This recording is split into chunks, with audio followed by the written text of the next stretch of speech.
kasih karunia-Mu ada dalam hidup kami, dan kami berterima kasih untuk semua kemurahan Tuhan yang sudah mengumpulkan kami di tempat ini. Kami menyiapkan hati kami dan pikiran kami terbuka untuk Engkau bebas berbicara dan mengajarkan kepada kami jalan-jalan-Mu, kerinduan-Mu, isi hati-Mu dan pengertian-Mu. Terima kasih. Beberapa saat ini terus saudara-saudara sekalian dalam hadirat Tuhan, terus mendekat kepada Dia.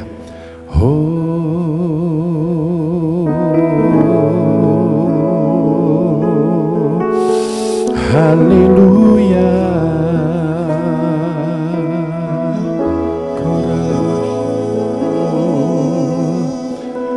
Oh Tuhan, Kau melembutkan hati kami menjadi bejana tanah hati yang subur untuk setiap kebenaran firman-Mu. Berbicaralah Tuhan, sebab kami siap mendengarkannya. Hanya di dalam nama Tuhan Yesus kami ucap syukur dan berdoa. Bersama kita berkata, amin, amin. Tuhan Yesus memberkati. Bapak Ibu, saudara-saudara sekalian yang terkasih dalam nama Tuhan Yesus Kristus, selamat malam, shalom ya. Puji Tuhan ya, kita bisa berjumpa lagi di dalam segala berkat Tuhan di kehidupan kita. Dan tentunya terima kasih kepada pengurus dari PDM El Shaddai yang memberikan kesempatan saya kembali untuk berbagi berkat firman Tuhan. Nah Bapak Ibu Saudara sekalian, mari kita bersama-sama merenungkan firman Tuhan malam hari ini. Saudara, tema firman Tuhan sesuai dengan apa yang diberikan kepada saya oleh pengurus di tempat ini, yaitu tentang kita mengalami perlindungan Tuhan. Nah mari kita merenungkan firman Tuhan ini bersama-sama. Mengalami perlindungan Tuhan. Bacaan kita akan diambil dari Matius pasal yang kedua, ayat yang ke-12. Bapak Ibu Saudara-saudara sekalian, Matius pasal yang kedua, di dalam ayatnya yang ke-12, demikian bunyi firman Tuhan, saudara-saudara ya. Matius pasal 2 ayat yang ke-12, mungkin boleh dibantu dari atas karena kelihatannya ada. Ya, dikatakan, dan karena diperingatkan dalam mimpi supaya jangan kembali kepada Herodes, maka pulanglah orang-orang Majus, pulanglah mereka ke negerinya melalui jalan yang lain. Sekali lagi, Matius 2 ayat 12 dikatakan, dan karena diperingatkan dalam mimpi supaya jangan kembali kepada Herodes, maka pulanglah mereka ke negerinya melalui jalan yang lain. Amin. Nah, Bapak Ibu Saudara-saudara sekalian, kita barusan membaca dari Matius pasal 12 ayat yang kedua, saudara sekalian, sebuah kisah yang cukup terkenal tentang bagaimana orang Majus datang mencari Tuhan Yesus Kristus. Orang Majus datang mencari Tuhan Yesus Kristus. Saudara-saudara, Anda dan saya tahu ini kisah yang sangat terkenal sekali. Seringkali di masa raya Natal kita mendengarkan kisah ini. Bahkan kisah ini seringkali mungkin dibuat drama, dibuat pertunjukan, sehingga itu menjadi sesuatu yang sering kita ingat di dalam hidup kita, saudara sekalian. Kita tahu bahwa orang-orang Majus dari tempat yang jauh datang mencari Yesus. Dan secara luar biasa Alkitab berkata next bahwa mereka kemudian berjumpa dengan Tuhan Yesus Kristus. Dan ketika mereka berjumpa dengan Tuhan Yesus Kristus, saudara-saudara, mereka kemudian juga dipenuhi dengan sukacita. Anda dan saya tahu bagaimana mereka setelah berjumpa dengan Yesus dipenuhi dengan sukacita. Mereka menyembah Yesus, mereka mempersembahkan mas, kemenyan dan mur bagi Tuhan Yesus. Anda tahu kisah yang sangat terkenal ini. Tetapi saudara-saudara sekalian, sesuatu terjadi pada waktu mereka pulang. Alkitab berkata bahwa ketika mereka pulang, Bapak Ibu Saudara sekalian, mereka pulang menempuh jalan yang lain karena diperingatkan lewat mimpi, saudara-saudara. Mereka pulang menempuh jalan yang lain. Tadi Matius pasal 2 ayat 12 kita baca, Alkitab berkata bahwa, dan karena diperingatkan dalam mimpi supaya jangan kembali kepada Herodes, maka pulanglah mereka ke negerinya melalui jalan yang lain, saudara-saudara.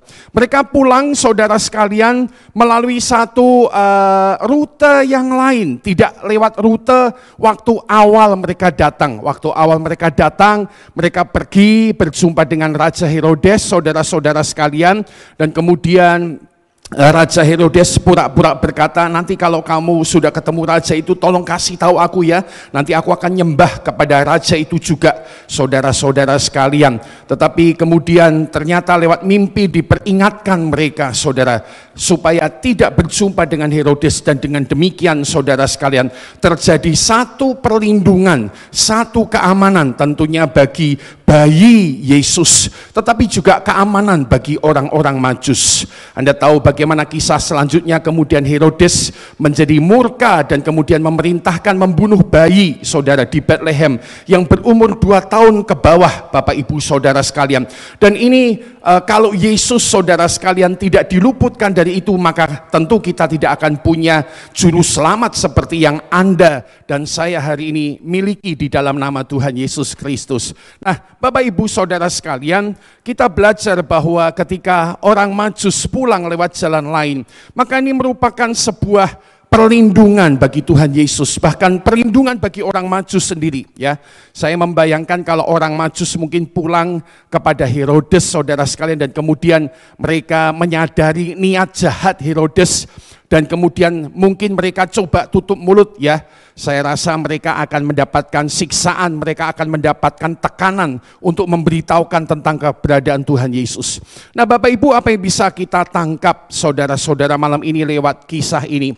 Satu, perenungan firman Tuhan, saudara, kita bisa menangkap bahwa next kita dalam hidup kita, saudara sekalian, kita bisa juga mengalami perlindungan Tuhan di dalam masa-masa kehidupan kita, bahkan mungkin masa sulit hidup kita, saudara-saudara.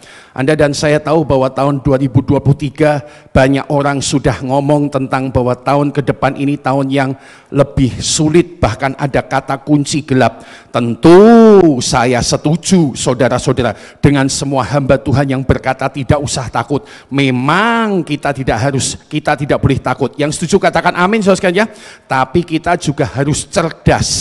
Kita juga harus ngerti kalau tahun 2023 diomongkan itu sebuah tahun yang tidak mudah, pasti ada alasannya, pasti ada reasonable logiknya, ada logika di balik perkataan atau pernyataan itu, ya, yang menyatakan itu bukan hanya orang-orang yang umum, ya, bahkan presiden kita, menteri keuangan kita mengatakan bahwa tahun depan adalah sebuah tahun yang mungkin lebih sulit dari tahun-tahun yang telah kita jalani. Tentu saya setuju, sekali lagi, bukan berarti kita menjadi takut, tetapi saya mengajak menjadi umat yang juga cerdas menghadapi tahun ke depan. Dan saudara sekalian, dalam iman kita bersyukur bahwa dalam masa apapun Tuhan pasti menyertai hidup Anda dan hidup saya. Yang sukacita katakan amin saudara sekalian. Setiap masa Tuhan menyertai kehidupan kita.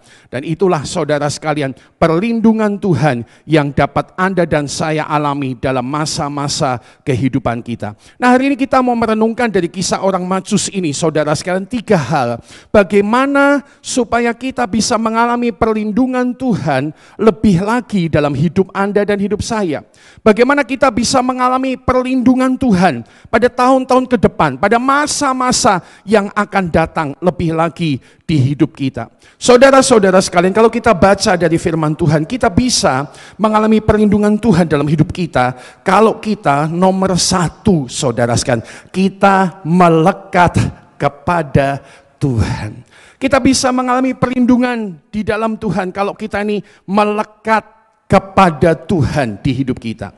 Kalau Anda lihat di dalam Matius pasal 2 ayat yang kedua, saudara sekalian, orang-orang Majus datang kepada Herodes dan menanyakan pertanyaan ini. Dan bertanya-tanya, di manakah dia, raja orang Yahudi yang baru dilahirkan itu? Kami telah melihat bintangnya di timur dan kami datang untuk menyembah dia. Nah, perhatikan kata kunci, kami datang untuk menyembah dia. Nah, saudara-saudara sekalian, sekali lagi kita tahu bahwa orang Majus sudah melihat bintang di timur. Mereka sudah melihat bintang di timur, saudara-saudara. Dan sebagai ahli perbintangan, saudara-saudara sekalian, mereka tahu ada sesuatu yang penting, signifikan, urgent terjadi ketika ada bintang di timur yang bersinar dengan sangat terang itu, saudara-saudara. Nah, orang Majus itu melihat bintang di timur, inilah respon mereka. Mereka rindu melihat dan kemudian menyembah raja yang baru lahir, ya. Bahkan nanti Anda dan saya tahu bagaimana mereka mewujudkan penyembahannya. Alkitab berkata ketika mereka bertemu dengan bayi Yesus itu, mereka betul-betul bersujud, mereka betul-betul berlutut, saudara saudara-saudara, mereka betul-betul menyembah Yesus Kristus. Bagi saya, saudara sekalian, ini adalah sebuah petunjuk gambaran bagaimana orang Majus itu, saudara, punya penyembahan kepada Tuhan. Istilah kita sekarang bagi kita adalah itu merupakan sebuah kerinduan melekat kepada Tuhan, saudara-saudara. Dan Bapak Ibu dan saya tahu akibat kerinduan ini, saudara-saudara, orang Majus mengalami perlindungan sepanjang perjalanan mereka. Bukan hanya perjalanan saudara berangkat mereka dilindungi oleh Tuhan, tapi juga perjalanan pulang mereka dilindungi oleh Tuhan. Saudara, kalau kita merenungkan perjalanan orang-orang pada zaman itu, perjalanan masa itu adalah perjalanan yang berbahaya. Apalagi ketika melintasi padang gurun, ya. Kalau saya renungkan itu minimal orang kalau di perjalanan padang gurun itu minimal ketemu dengan 3 macam bahaya, Bapak Ibu, minimal ketemu 3 macam bahaya. Yang pertama, saudara sekalian, yang namanya badai pasir, ya, badai pasir, ya. Anda yang mungkin pernah ke sekitar Israel, Mesir, Jordania, Anda tahu lingkungan padang gurun itu, ya, dan beberapa area yang dipenuhi dengan padang gurun, saudara. Ini yang seringkali terjadi badai pasir itu, ya, pasir bisa tiba-tiba diangkat, saudara, dan kemudian dipindahkan ke satu tempat, ya. Dan kalau itu menjatuhi mungkin orang tertentu, menimbun orang tertentu, maka itu bisa menjadi satu bahaya tertentu, ya. Perjalanan padang gurun adalah perjalanan yang bahaya, tapi orang Majus telah dilindungi oleh Tuhan sehingga mereka dapat berjumpa dengan Yesus, saudara sekalian. Bukan hanya badai pasir, saudara, binatang-binatang gurun itu juga binatang-binatang yang berbahaya, ya. Kalau Anda membaca tentang bahwa Yesus berkata, apakah ada orang tua yang kalau anaknya minta telur akan diberi kalajengking, saudara sekalian. Itu adalah salah satu binatang yang berbahaya di padang gurun. Belum lagi mungkin kalau Anda ada ular, ya, beludak, ular derik, ya, rattlesnake, ya, yang buntutnya di belakang bisa bunyi tak tak tak tak tak tak tak, saudara sekalian. Itu racunnya sangat luar biasa, ada di padang gurun, dapat menimbulkan bahaya. Dan bahaya ketiga adalah para perampok, saudara, yang ada di padang gurun. Saya ingat tahun 2014 ketika saya punya kesempatan pertama ke Israel, saudara-saudara, perjalanan dari kota Kairo menuju ke Saint Catherine di bawah Gunung Sinai itu capek sekali, 15 jam, saudara. Apa yang terjadi dalam 15 jam itu, karena setiap kita kali maju, nanti harus ketemu pos penjagaan, ada tentaranya, ada polisinya, dia kontrol, baru setelah itu beberapa menit kemudian kita baru boleh maju. Nah, pos kontrol seperti itu mungkin lebih ada dari 10, ya bahkan 15. Jadi maju sedikit, nanti berhenti, dicek lagi, maju sedikit, dicek lagi, berhenti lagi. Kenapa, saudara? Karena pada hari-hari itu, saudara, 2014 itu ada rombongan bus turis dari Filipina yang sempat dirampok oleh orang-orang di sekitar itu. Kalau nggak salah suku Beduin, saudara sekalian. Mereka perampok-perampok yang kemudian merampok bus sehingga menimbulkan kerugian besar. Jadi pemerintah kemudian memutuskan, Mesir khususnya, supaya jangan ada kejadian itu, mereka memperketat pos-pos penjagaan, saudara. Nah, itu zaman 2014. Anda bisa bayangkan, zaman dulu, saudara, perjalanan padang gurun adalah perjalanan yang berbahaya, saudara-saudara. Tapi saudara-saudara, saya percaya karena kerinduan orang Majus untuk menyembah Tuhan, kerinduan orang Majus untuk mencari Yesus, maka mereka saudara sekalian, mereka disertai, dilindungi Tuhan di sepanjang perjalanan mereka. Tentu ini mengajar kepada kita, saudara, sebuah penerapan atau aplikasi. Milikilah saudara sekalian sebuah kerinduan untuk melekat kepada Tuhan, pada tahun-tahun ke depan ini lebih lagi, saudara sekalian, ya. Anda mungkin tahun ini sudah lebih melekat kepada Tuhan. Mungkin sejak 2020 pandemi Anda lebih mendekat kepada Tuhan, tapi sebuah pesan dari Tuhan malam ini bagi kita, lebih lagi melekat kepada Tuhan, saudara sekalian.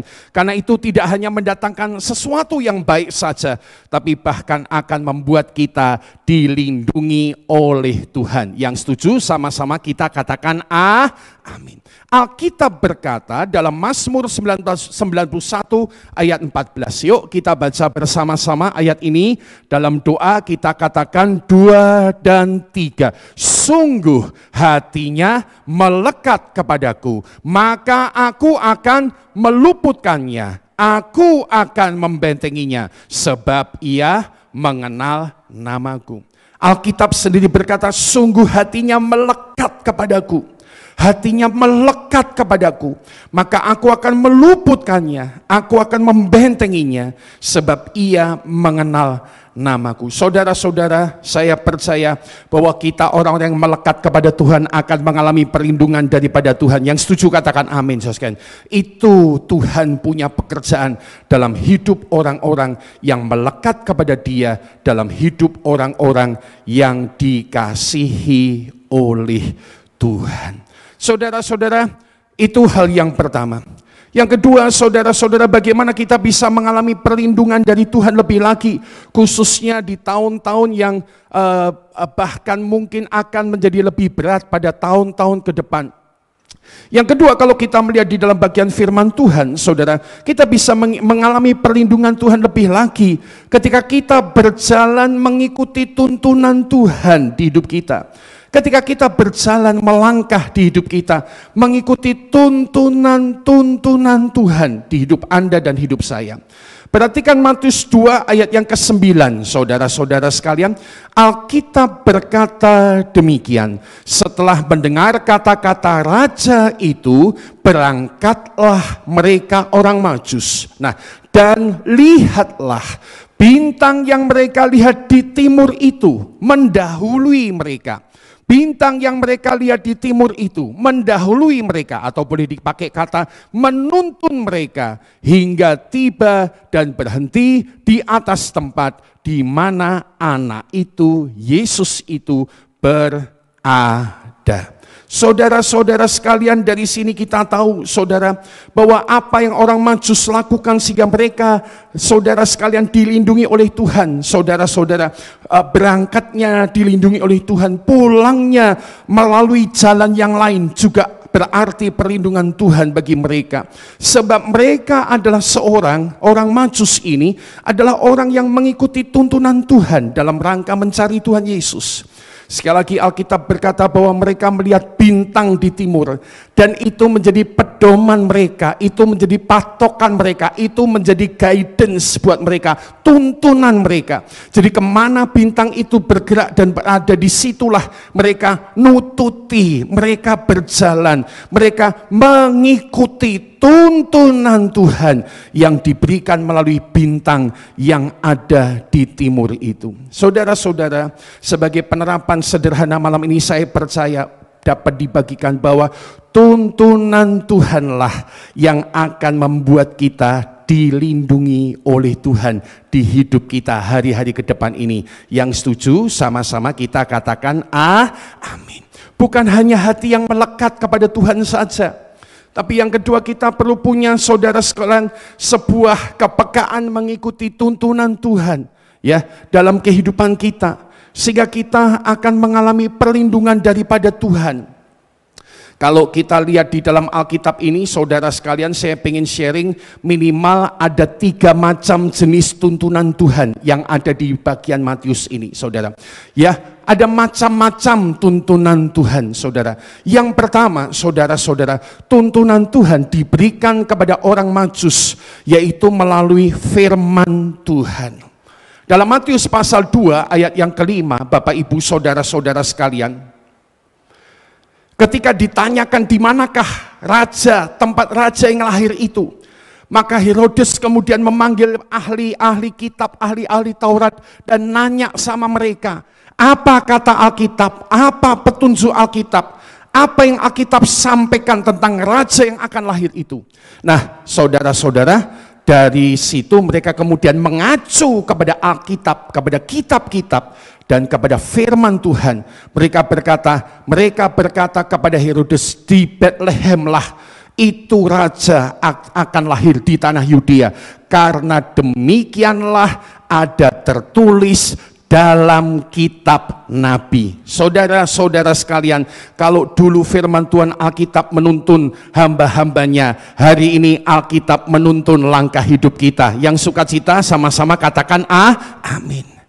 Makanya kita punya lagu, firman-Mu pelita bagi kakiku, terang bagi jalanku. Firman-Mu pelita bagi kakiku, terang bagi jalanku. Waktu ku bimbang dan hilang jalanku, tetaplah Kau di sisiku, dan takkan ku takut asal Kau di dekatku, besertaku selamanya. Yang tahu katakan, oh firman-Mu pelita bagi kakiku, terang bagi jalanku. Yang sukacita sama-sama katakan amin. Firman Tuhan itu pelita bagi kaki kita. Yang setuju katakan amin. Dan firman itu kalau kita ikut tuntunan firman akan banyak melindungi kita dari perkara-perkara yang tidak perlu di hidup kita. Yang setuju katakan amin ya. Satu kali saya baca kitab Amsal. Nanti kalau Anda baca kitab Amsal, Anda minimal akan ketemu 3-4 kali ini ayat yang berkata demikian. Ya, ayat yang berkata demikian. Jangan menjadi penanggung bagi sesamamu. Itu saya baca di Amsal itu ya 3-4 kali ya di beberapa bagian kitab Amsal. Jangan menjadi penanggung bagi sesamamu. Nah, beberapa puluh tahun ketika saya merenungkan firman Tuhan ini, saya diingatkan Tuhan ya. Hati-hati. Kadang-kadang kita tuh suka begini saudara ya. Ya, ada orang mau utang sama kita lalu kita nggak punya uang begitu ya. Lalu kita minjemkan kepada orang lain dan kita menjadi penanggung. Wes kalau dia utang nanti atas namaku, aku yang bayar, aku sing jadi jaminan. Nek ono apa-apa aku yang ngurus. Nah itu namanya menjadi penanggung hutang sesamamu. Nah saya tanya, banyak kejadiannya orang bayar hutang atau banyak orang tidak bayar hutang? Halo? Gak bayar hutang. Ya, saya tahu saudara-saudara saya sendiri di luar kota, mungkin adiknya atau kakaknya itu punya masalah keuangan, lalu bilang, udahlah, mbok aku tolong pinjemi uang, ya, utang atas namamu, ya, nanti masukkan hutang.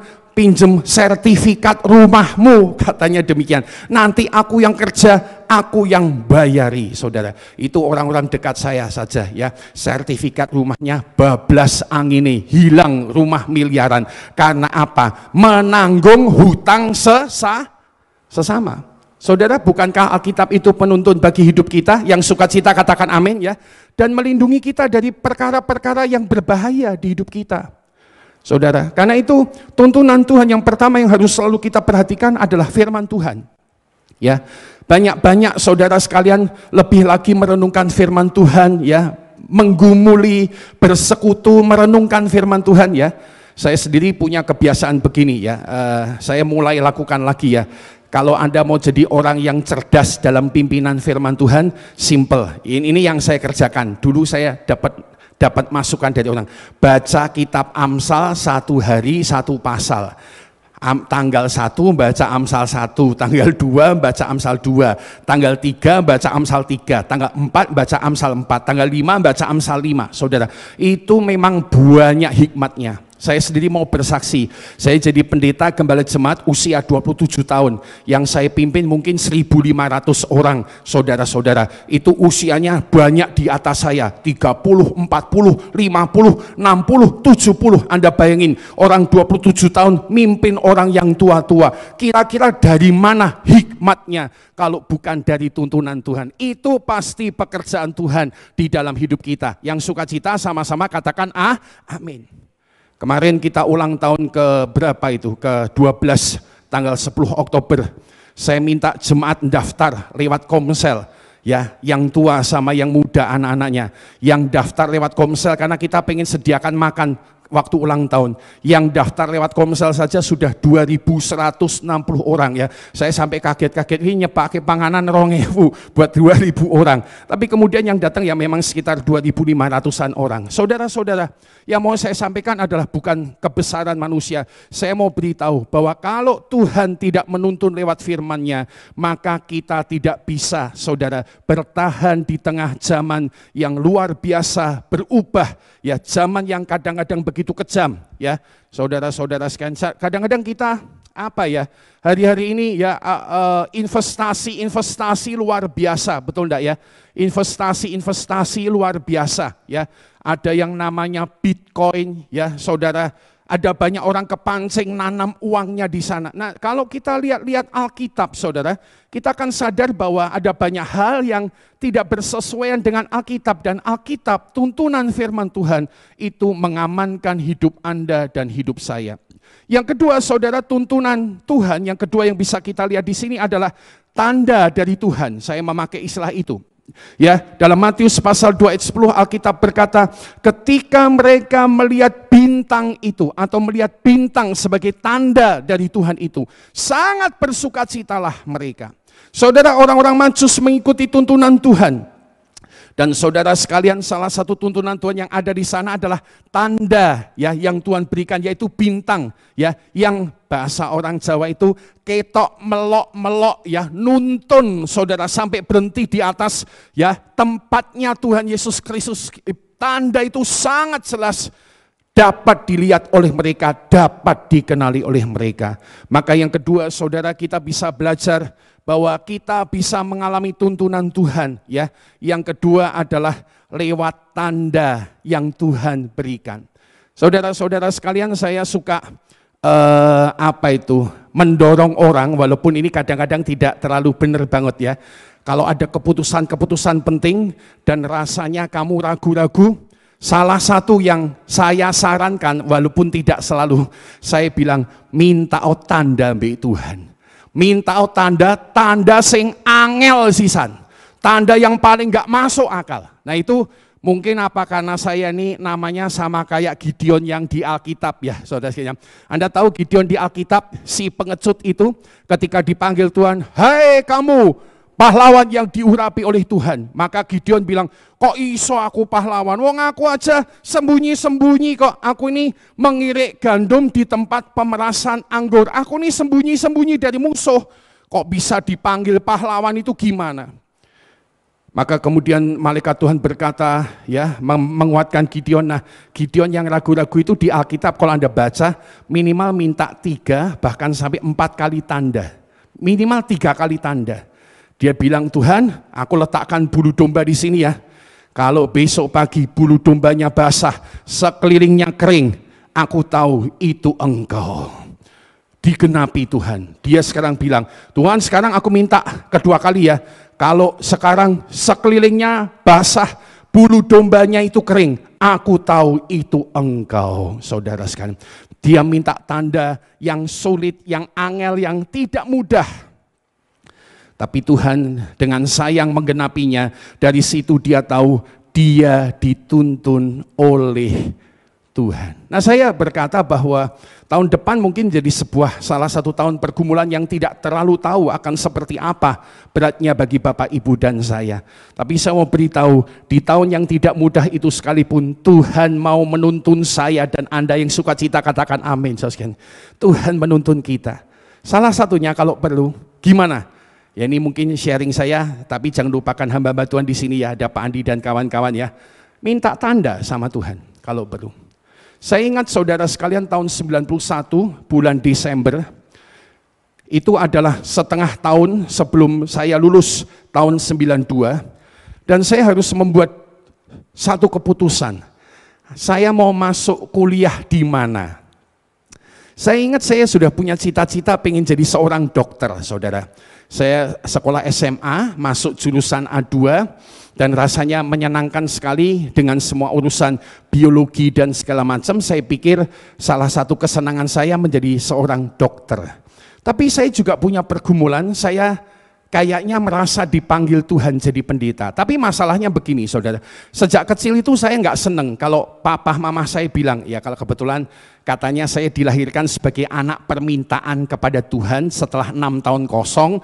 Jadi mereka minta sama Tuhan, lalu lahirlah saya, Gideon. Jadi mama saya tuh dari kecil juga begini, nanti kalau besar jadi pendeta ya, jadi hamba Tuhan ya. Pertama-tama seneng, lama-lama senep, saudara sekalian. Karena saya merasa jadi anak pendeta itu susah ya. Yang anak pendeta katakan amin kalau ada. Anak pendeta itu susah ya. Nanti saya pulang sekolah bal-balan, anak pendeta kok bal-balan ya. Saya kejar apa itu layangan anak pendeta kalau bahasanya orang Salatiga sana, kok kole ya. Jadi apa-apa nggak boleh, apa-apa nggak boleh. Lama-lama saya benci jadi pendeta. Tapi saya juga ngalami sebuah panggilan dari Tuhan. Jadi hari itu saya tahu bahwa waduh ini pergumulan ini ya. Tuhan, saya mau kemana ini? Mau jadi sekolah dokter atau jadi pendeta? Nah saya ingat hari itu 91 Desember ada retreat di Tawangmangu.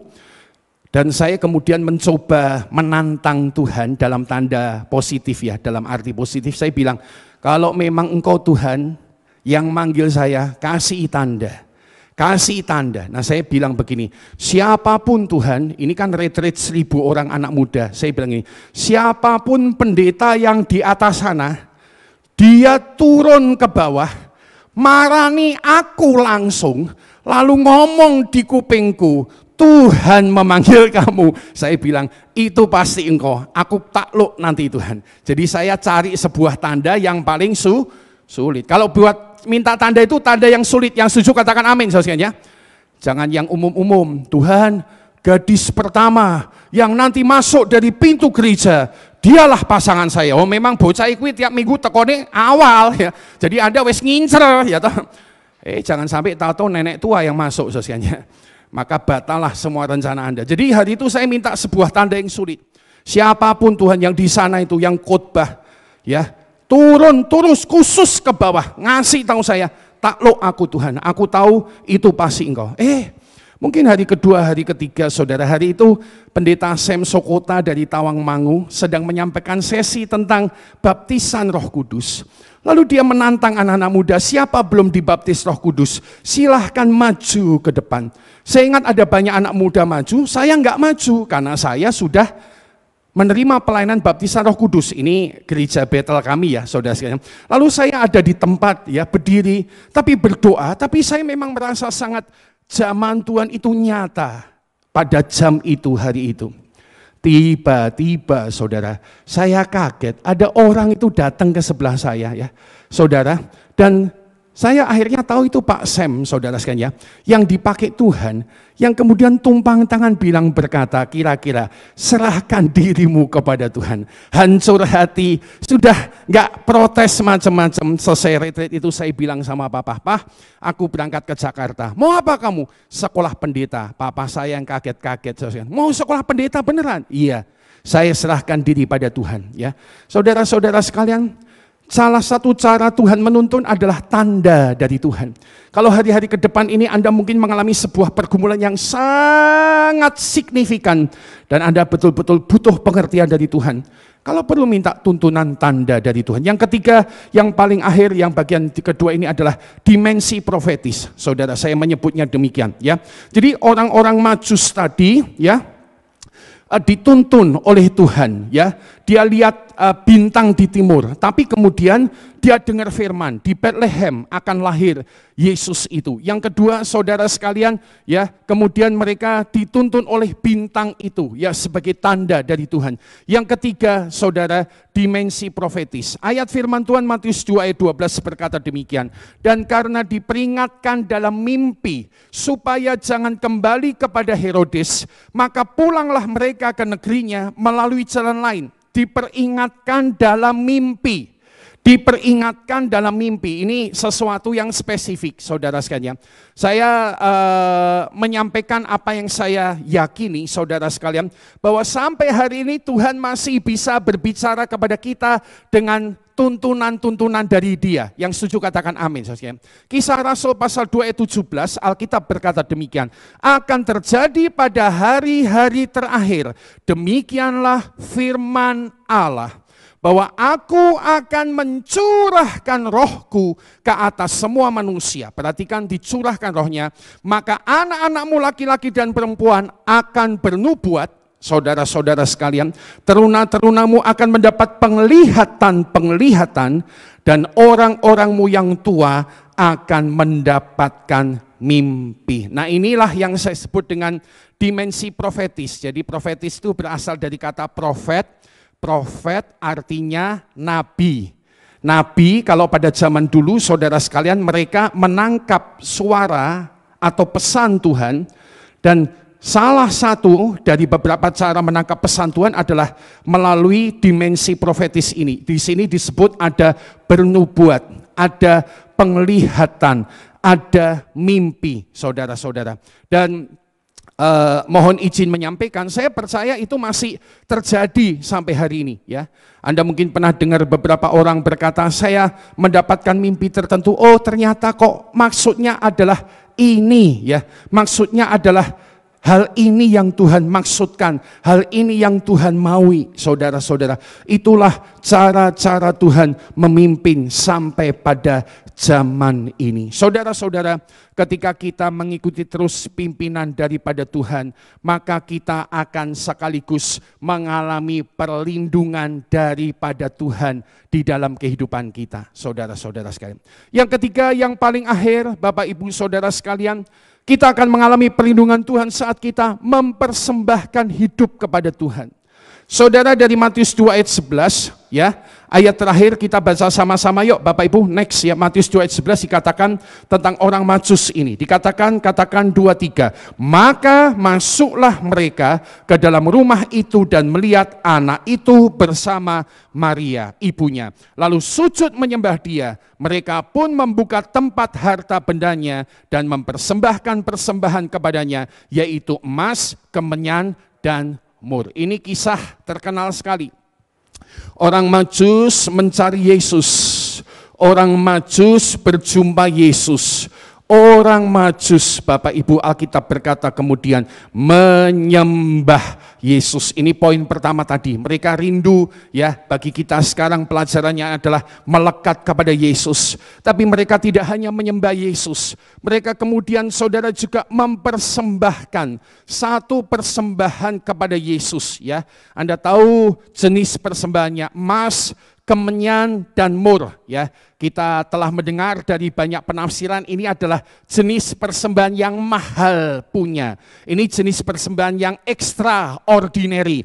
Ini bukan persembahan ecek-ecek. Ini satu persembahan dengan kapasitas yang khusus, kapasitas yang boleh dikatakan mewah, spesial punya, spektakuler punya, saudara-saudara sekalian. Dan apa pelajarannya bagi kita, saudara-saudara sekalian? Ini bagi kita pada zaman sekarang, persembahan-persembahan ini sebetulnya menunjukkan sebuah kehidupan yang diberikan kepada Tuhan. Sesuatu yang sangat berharga, ya. Saya percaya, saudara sekalian, ya, pada akhirnya yang paling berharga di hidup kita itu bukan uang dan harta benda kita, ya. Satu kali ada seorang pembicara motivasi berkata demikian, tahu enggak tempat yang paling kaya di dunia? Tempat yang paling kaya di dunia itu ya namanya kuburan. Karena di sana ada banyak potensi-potensi yang belum dikerjakan. Di kuburan ada banyak karunia-karunia yang belum dikembangkan. Di kuburan ada banyak bakat-bakat yang dipendam, yang selama ini tidak dikembangkan. Bukan uang, saudara. Uang bisa dicari, uang bisa hilang, tapi juga bisa datang. Tapi karunia-karunia, bakat-bakat adalah hal yang Tuhan sudah letakkan di hidup kita sejak semula. Dan itu adalah hal-hal yang sangat berharga. Pada akhirnya hidup kita lah yang paling berharga, saudara-saudara. Dan kalau kita mempersembahkan kehidupan kita kepada Tuhan, maka saya percaya ini akan membuat kita mengalami perlindungan daripada Tuhan. Menutup sharing firman Tuhan ini, saya diingatkan satu kisah firman Tuhan dalam Kisah Rasul 16 ayat 25 sampai 26. Paulus dan Silas hari itu ditangkap, saudara-saudara, di kota Filipi. Paulus dan Silas hari itu dipukuli di kota Filipi. Paulus dan Silas hari itu dilemparkan ke penjara. Sudah ada banyak cukup alasan untuk bersusah hati. Sudah banyak alasan untuk saudara sekalian mungkin ngomel kepada Tuhan. Tapi inilah yang Paulus dan Silas lakukan, sehingga pada akhirnya mereka mengalami perlindungan, bahkan mujizat daripada Tuhan. Bacaan firman Tuhan berkata, tetapi kira-kira tengah malam Paulus dan Silas berdoa dan menyanyikan puji-pujian kepada Allah. Dan orang-orang hukuman lain mendengarkan mereka. Akan tetapi terjadilah gempa bumi yang hebat, sehingga sendi-sendi penjara itu goyah. Dan seketika itu juga terbukalah semua pintu dan terlepaslah belenggu mereka semua. Saudara-saudara sekalian, yang Tuhan ingatkan adalah bagaimana Paulus dan Silas, Bapak Ibu Saudara sekalian, di tengah-tengah situasi sulit yang tidak mudah yang mereka alami, sudah ditangkap, dipukuli, dipermalukan, dilempar ke penjara yang paling ketat pada waktu itu, saudara-saudara sekalian. Tapi kemudian di tengah-tengah situasi itu mereka mempersembahkan dari dirinya pujian dan penyembahan kepada Allah.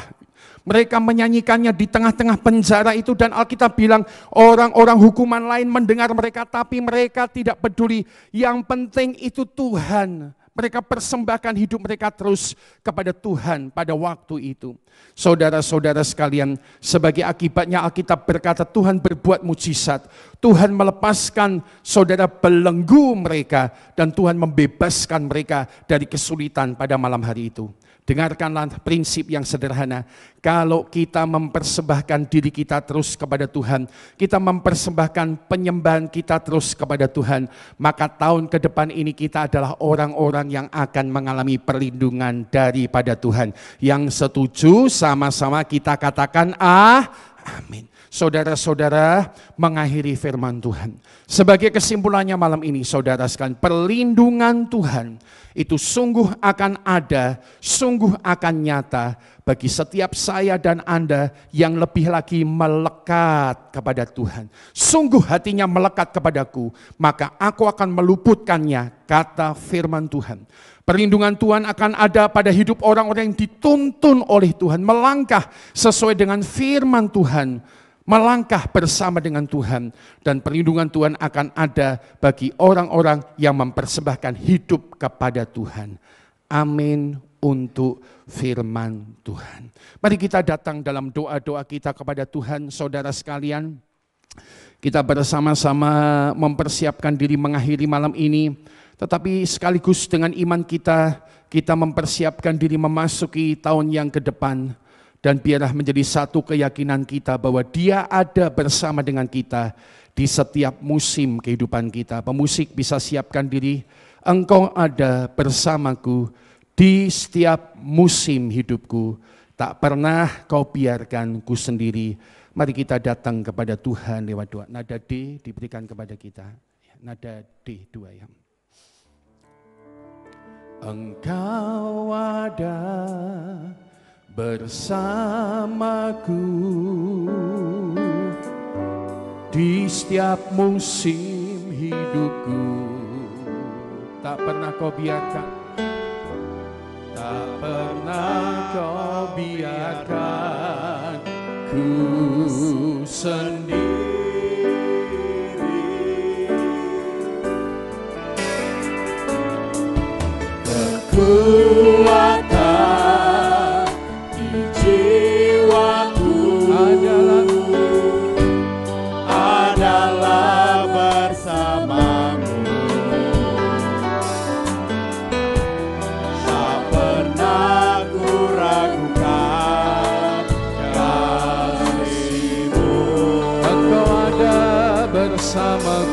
Engkau ada, Engkau ada bersamaku di setiap musim hidupku, di setiap musim hidupku. Oh, tak pernah kau biarkan ku sendiri. Kekuatan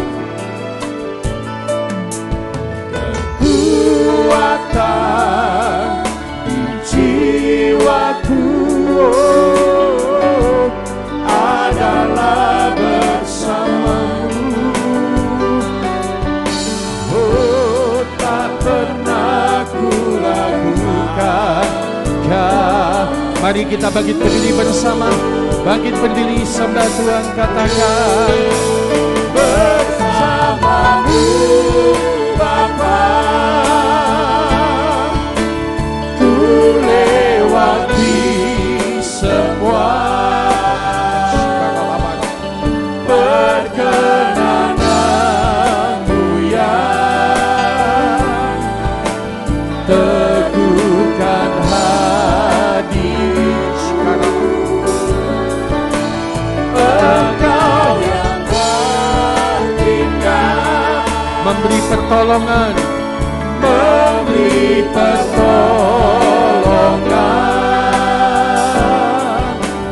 Anugerah-Mu besar melimpah bagiku. Kekuatan di jiwaku, kekuatan Roh Kudus adalah bersamamu, adalah bersamamu. Oh, tak pernah ku ragukan kasih-Mu. Oh, bersamamu Bapa.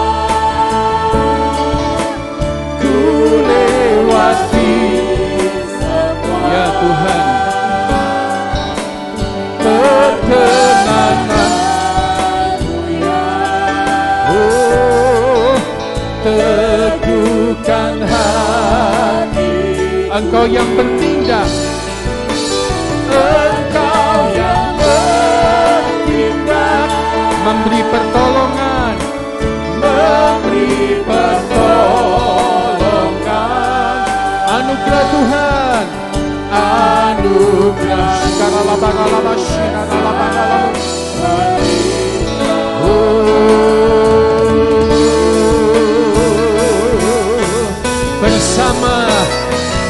bersamamu Bapa. Ku lewati semua perkenananmu yang teguhkan hatiku.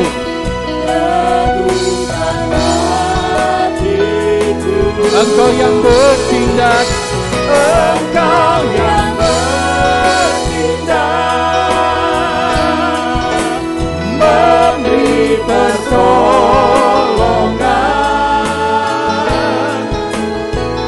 Anugerah-Mu besar melimpah, anugerah Tuhan besar.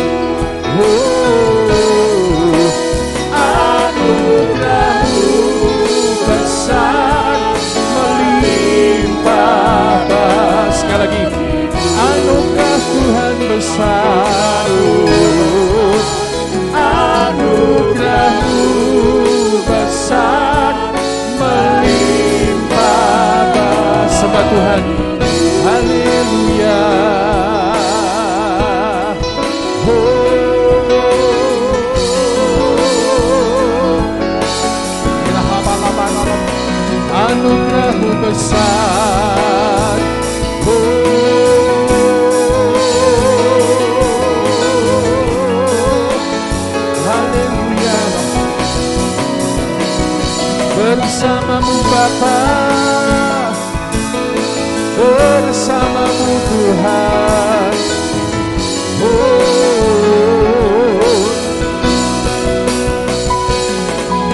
bersamamu Bapa, kami lewati semua perkenananmu kiranya.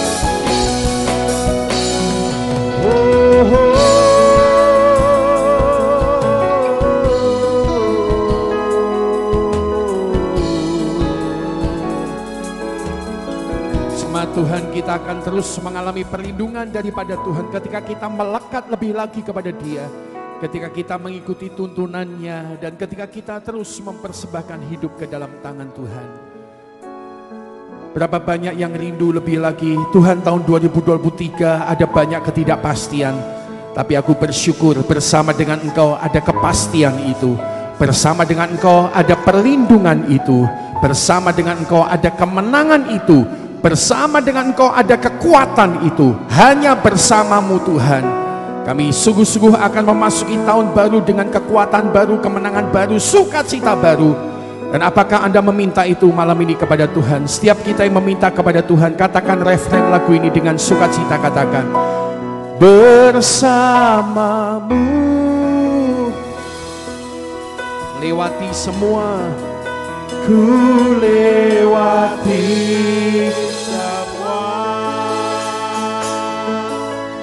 perkenananmu yang teguhkan hati, teguhkan hatiku. Tuhan, Engkau yang bertindak sekarang,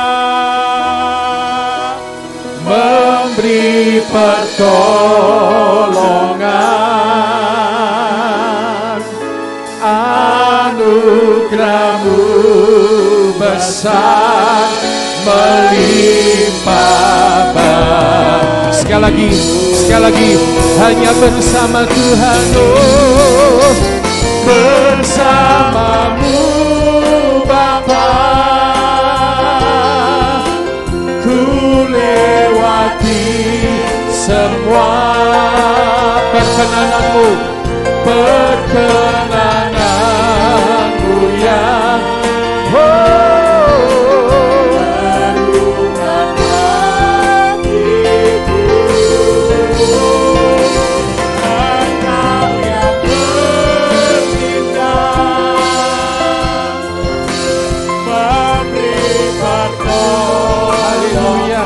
anugerahmu besar, anugerahmu besar melimpah. Anugerah Tuhan, anugerahmu besar melimpah. Sekali lagi, anugerah Tuhan, sukacita, katakan anugerah.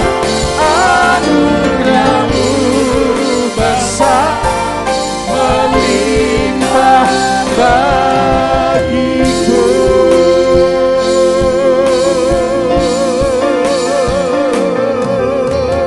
Beri tepuk tangan kepada Tuhan kita. Haleluya, haleluya. Angkat tanganmu kepada Tuhan.